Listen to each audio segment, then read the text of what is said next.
한 장의 역사 채널에 와주셔서 감사합니다. 그냥 가시지 말고 구독도 부탁드릴게요.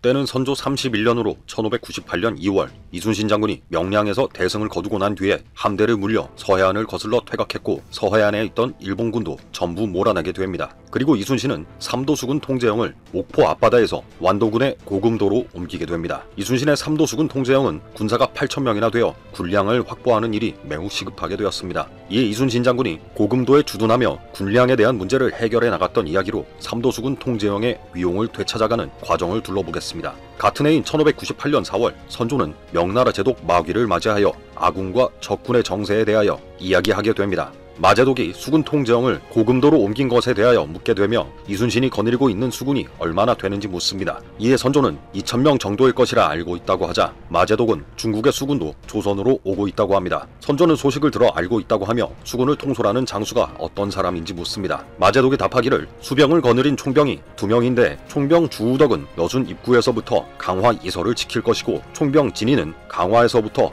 호령 이남을 지킬 것이라고 합니다. 그리고 허유격도 군대 3,000명을 인솔하고 뒤이어 도착할 것이라고 합니다. 그러면서 마제독은 선조에게 귀국의 수로 형세가 어떠한지 잘 모르는데 만약 2만 명의 수군으로 선제 공격을 한다면 일본군의 수중에 들어있는 한산도를 탈환할 수 있겠냐고 묻습니다. 선조는 과인 역시 수로의 형세를 잘 몰라 경솔하게 대답하지 못하겠다고 합니다. 당시 조선의 수군이 7,000량 전투로 인해서 이전에 비해 약화되어 있었고 만약 이런 상황에 일본의 수군이 서해바다로 올라가 명나라 본토를 공격할지도 모른다는 우려가 있었을 것입니다. 그런 우려 때문에 명나라가 수군을 추가로 파병하면서 일본군에 대한 공격을 강화하려 한 것으로 보입니다. 그리고 약간의 시간이 지나 6월에 열린 비변사 당상회의에서 선조는 고금도로 옮긴 삼도수군 통제영이 운영되고 있는 상황에 대하여 묻게 됩니다. 중국의 수군이 그쪽으로 곧 내려갈 것인데 군량 문제는 어찌할 것이며 통제영은 어찌 운영되고 있는지 말입니다. 비변사가 아뢰기를 고금도로 간 이순신은 인근에 떠돌아다니며 피란하는 사람들을 수습하여 군병을 만들고 훈련시킴으로써 전력을 상당 수준으로 보강했다고 합니다.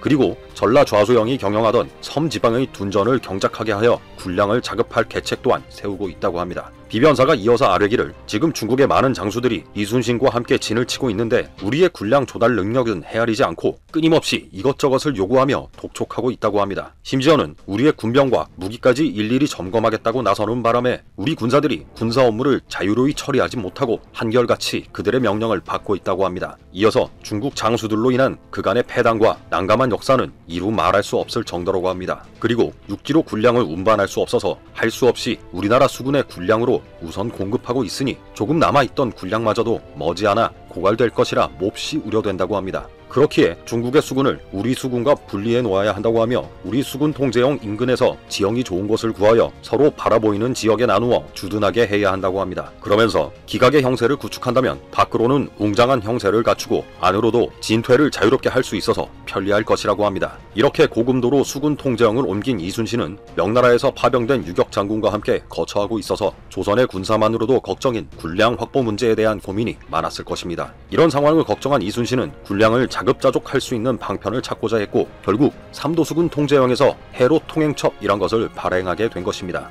당시 고금도에는 이순신 장군이 왔다는 소문을 듣고 무슨 일이든 돕겠다고 하며 고금도로 찾아오는 이들이 날이 갈수록 많아지고 있었습니다. 그뿐만이 아니라 전라좌수영의 수군이었던 자들도 하나 둘씩 돌아오고 있었습니다. 이순신은 그렇게 찾아온 백성들에게 농사를 지어본 사람은 둔전 경작에 투입하고 옥수일을 해본 사람은 전함을 건조하는 쪽으로 배정했으며 일부 장정들은 수군 병사로 받아들였습니다. 그리고 이순신은 고금도를 지나는 선박들에 대한 수로에 대해 알아보면서 국가에서 운항하는 군용 선박들 말고 개인의 선박들이 어느 수로를 통해서 왕래하는지 알아보게 됩니다. 이어서 해로 통행첩을 발행하기로 결정한 이순신은 앞으로 경상, 전라, 충청 등 3도 연해를 통행하는 모든 선박들은 삼도수군 통제영에서 발행한 해로 통행의 첩지를 지참해야 한다고 명합니다. 만일 해로 통행증을 지참하지 않는 모든 선박의 선주는 간첩으로 간주하고 통행을 금지할 것이라고 선포한 것입니다. 이순신의 명에 배를 타고 피란길에 올랐던 백성들이 모두 몰려와서 통행 첩지를 받아갔습니다. 그리고 이순신은 배의 크기에 따라 등급을 정해서 곡식을 바치고 첩지를 받아가게 한 것입니다. 이에 피란을 하며 떠돌던 사람들이 사방에서 재물과 곡식을 싣고서 바다로 들어왔고 그 결과 열흘 동안 군량으로 쌀 수천석을 얻게 되었습니다. 사람들은 수군이 안전하게 통행을 지켜주는 것을 기뻐하며 다투어 몰려와서 곡식을 바치고 통행증을 받아간 것입니다. 얼마 뒤에는 먼 지방에서도 사람들이 몰려와 통행증을 받아가면서 배를 타고 안전하게 다니게 해준 것을 기쁘게 여겼다고 합니다. 그러면서 이순신은 수군에 보충할 장정들을 모집하고 구리와 쇠를 모아 대포를 주조했으며 나무를 베어다 배를 만들어서 모든 일을 순조롭게 추진되게 했습니다. 이런 이순신에 대하여 징비록에 기록된 바에 따르면 해로 통행첩을 발급함으로써 간첩선 방지, 군량 확보, 해로 안전 보장까지 동시에 이뤄낸 성과라고 기록하고 있습니다.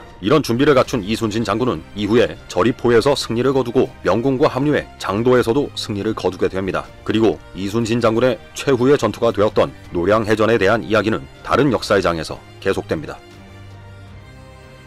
구독해 주실 거죠? 부탁드릴게요. 감사합니다.